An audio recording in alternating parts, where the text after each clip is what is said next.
100కు పైగా దీర్ఘకాలిక సమస్యలకు ఎటువంటి ఆపరేషన్ దుష్ప్రభావాలు లేకుండా హోమియోపతి చికిత్స జరిగింది. ఏమనంటే మా క్యాడర్ వివిధ రాష్ట్రాల్లో ఉన్నారు. వాళ్ళతో మేము మాట్లాడుకోవడానికి ఒక 1 మంత్ మాకు సమయం కావాలి. అయితే మేమైతే పార్టీని సాయుధ పోరాటాన్ని తాత్కాలిక విరమించాలని మేము అనుకుంటున్నాము.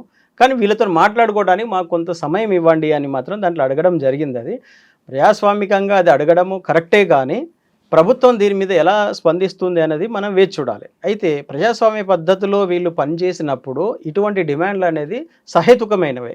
కానీ ప్రజాస్వామ్యానికి పూర్తి భిన్నంగా, రాజ్యాంగానికి పూర్తి భిన్నంగా సాయుధ పోరాటం చేస్తున్నటువంటి ఇటువంటి గ్రూపు ఒక ప్రస్తావన తీసుకొచ్చినప్పుడు ప్రభుత్వం ఎలా స్పందిస్తుంది అనేది మనకి ఇంకా క్లారిటీ లేదు. ఏదైనా మన రాజ్యాంగబద్ధంగానే ప్రభుత్వం నిర్ణయం తీసుకుంటుందని చెప్పేసి నేను అనుకుంటున్నా.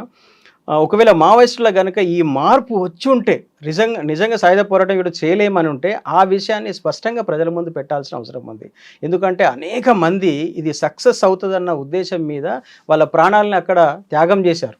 కొన్ని వేల మంది, దాదాపు ఒక 18,000 మంది ఇప్పటి చనిపోయారు.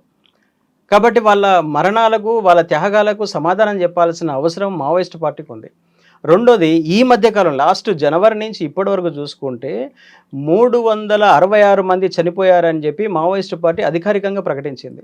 ఆ తర్వాత మళ్ళీ ఒక 2 ఎన్కౌంటర్లు జరిగినాయి, దాంట్లో ఒక 10 మంది చనిపోయారు. అంటే 376 మంది ఇప్పటికి చనిపోయారు. ఇది జనవరి నుంచి ఇప్పటికి.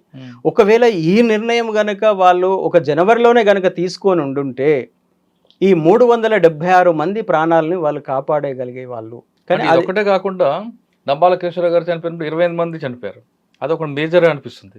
అంటే ఈ నిర్ణయం ముందు తీసుకుని ఉంటే ఆయన కూడా బతుకుంటేవారేమో. ఇక్కడ ఈ లెటర్లో అదొకటి కూడా వాళ్ళు ఒక లైన్ రాశారు. నంబాల కేశవరావు గారి యొక్క ఆలోచనను బట్టి మేము ఈ నిర్ణయం తీసుకున్నాము అని చెప్పేసి వాళ్ళు ఆ లెటర్లో కొంచెం స్పష్టంగా మాట్లాడడం జరిగింది. ఒకవేళ ఆయన ఉన్నప్పుడే గనక నిర్ణయం తీసుకుంటే మధ్యలో ఒక లెటర్ ఎందుకు అట్లా, అంటే మేము సాయుధ పోరాటాన్ని ఇంకా శక్తివంతంగా కొనసాగించాలి, ఈ నష్టాల నుంచి మళ్ళీ అనుభవాలు తీసుకోవాలనే ఒక 10 పేజీల లెటర్ ఎందుకు వస్తుంది అనేది ఒక అనుమానం. ఈ లెటర్ ఒరిజినల్ అంటారా? అయితే ఇందులో ఏమైనా వ్యూహంగా ఎవరైనా పోలీసులు పంపించారనుకోవచ్చు. అలా అనుకోవటానికి ఏం లేదు. ఎందుకంటే పార్టీ ఇప్పటి తీవ్రమైన నష్టాల్లో ఉంది. పోలీసులకు కూడా ఇటువంటి చీప్ టాక్టిక్స్ చేయాల్సినంత అవసరం కూడా పోలీసులకు లేదు. ఎందుకంటే ఆగస్టు 15 రాసిన లెటర్ ఇన్ని రోజులు ఎందుకు పడుతుంది? నెల రోజులు దాదాపు. టెక్నికల్గా ఇక్కడ ఏమవుతుందంటే తీవ్రమైన నిర్బంధం ఉంది. మనము ఇక్కడ టౌన్లో ఉండడం మనకు తెలియదు, కానీ అక్కడ విపరీత నిర్బంధం ఉంది. ఇప్పుడు కన్నా గతంలో ఇంకా నిర్బంధం ఉన్న సమయంలో కూడా వారం 10 రోజుల్లో మనకి ఉత్తరాలు వచ్చాయి.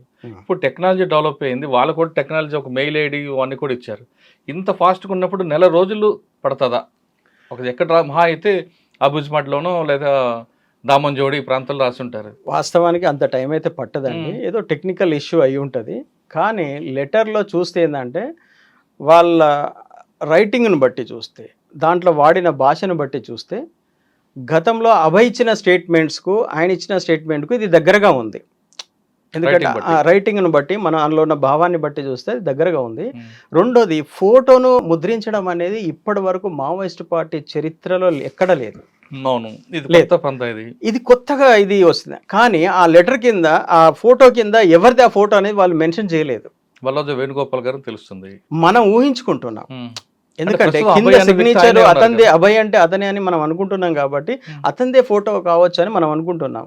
కానీ ఆ ఫోటోని ఇప్పటి వరకు వాళ్ళు ఇంకా వేరే మాధ్యమాల ద్వారా వాళ్ళు విడుదల చేయొచ్చు, కానీ ఈ సందర్భంగా ఎందుకు చేశారు అనేది ఒక ప్రశ్న.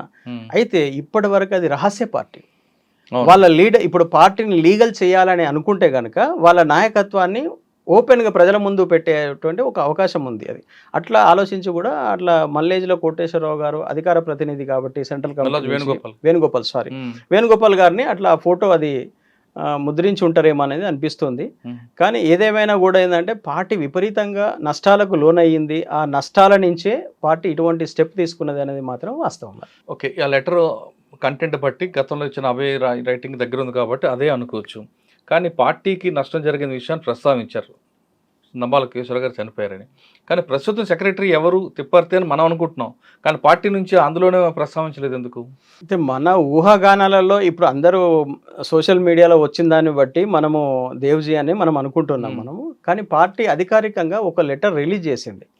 మా ఇప్పటి నుంచి మా సెంట్రల్ కమిటీ నాయకుడిగా ఒక లెటర్ రిలీజ్ చేసింది. బహుశా అది మీ వరకు వచ్చిందో రాలేదో తెలియదు, కానీ కొన్ని సోషల్ మీడియాలలో నేను చూశాను. ఓకే, వచ్చింది అనుకుందాం, కానీ ఈ కంటెంట్లో ఆయన పేరు ఎక్కడ లేకుండా అభయ్ పేరు మీద ఎందుకు వచ్చింది? అధికార ప్రతినిధి ఒకరు ఉన్నారు కాబట్టి వాళ్ళు అట్లా రిలీజ్ చేస్తారు. అదొక సిస్టమ్ ఉంది, అంటే ప్రోటోకాల్ సిస్టాన్ని వాళ్ళు ఫాలో అయ్యారని అనుకోవచ్చు మనం. అట్లా ఈసారి మెయిల్ ఐడీలు ఇవ్వడం వెనక ఉద్దేశం ఏంటి? అది కూడా వ్యూహం అనుకోవచ్చా?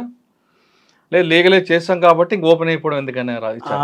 ఇప్పుడు ఇక్కడ మనం ఈ లెటర్లో కొత్తగా 2 అంశాలని మనం చూస్తున్నాం. మనం ఒకటి ఏంటిది, అభయ్కి సంబంధించిన ఒక ఫోటోని చూస్తున్నాము. వాళ్ళ మెయిల్ ఐడి, ఫేస్బుక్ ఐడి కూడా దాంట్లో వాళ్ళు ఇవ్వడం జరిగింది. అంటే పార్టీని లీగలైజ్ చేస్తున్నారు అనటానికి ఈ 2 సింటమ్స్ మనకు కనిపిస్తున్నాయి. అంటే ఇక ఎంత మాత్రం కూడా వాళ్ళు సాయుధ పోరాటాన్ని కొనసాగించే స్థితిలో లేరు కాబట్టి లీగల్గా ఒక్కొక్కటి లీగల్ అవుతున్నారు.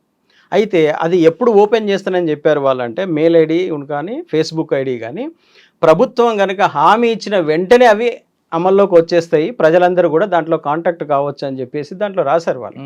కాబట్టి ఇక వాళ్ళు ఎంత మాత్రం కూడా అడవులలో ఉండి ఉద్యమాలు చేయడానికి వాళ్ళు సిద్ధంగా లేరు అనేది అర్థమవుతుంది. ఒకవేళ పార్టీని గనక లీగలైజ్ చేసేటట్టు ఉంటే గనక దానికి చాలా సమస్యలు ఉన్నాయి. ఆ సమస్యలన్నిటిని కూడా చర్చించాలి. ఎందుకంటే ఆయుధాలతోని వాళ్ళు లీగలైజ్ అవుతారా, ఆయుధాలు అక్కడే డంపు చేసి వస్తారా, అదొక విషయం. తర్వాత ఇప్పుడు వరకు వాళ్ళు చేసినటువంటి సాయుధ పోరాటంలో అనేక మంది 2 వర్గాల వాళ్ళు చనిపోయారు. సామాన్య ఆదివాసులు చనిపోయారు, పోలీసులు చనిపోయారు, పార్టీ కార్యకర్తలు చనిపోయారు. అంటే అదొక్కటే కాకుండా ఛత్తీస్గఢ్, ఒరిస్సా ప్రాంతంలో ఇంకొక విషయాన్ని లేవనెత్తారు. ఒకవేళ లీగలైజ్ చేసి చర్చలు జరిపితే 25 సంవత్సరాల పాటు దండకారణ పార్టీ ఆదివాసుల కోసం ఏం చేసిందన్న విషయాన్ని, అభివృద్ధి చేసిన విషయాన్ని కూడా చర్చ కావాలంటున్నారు.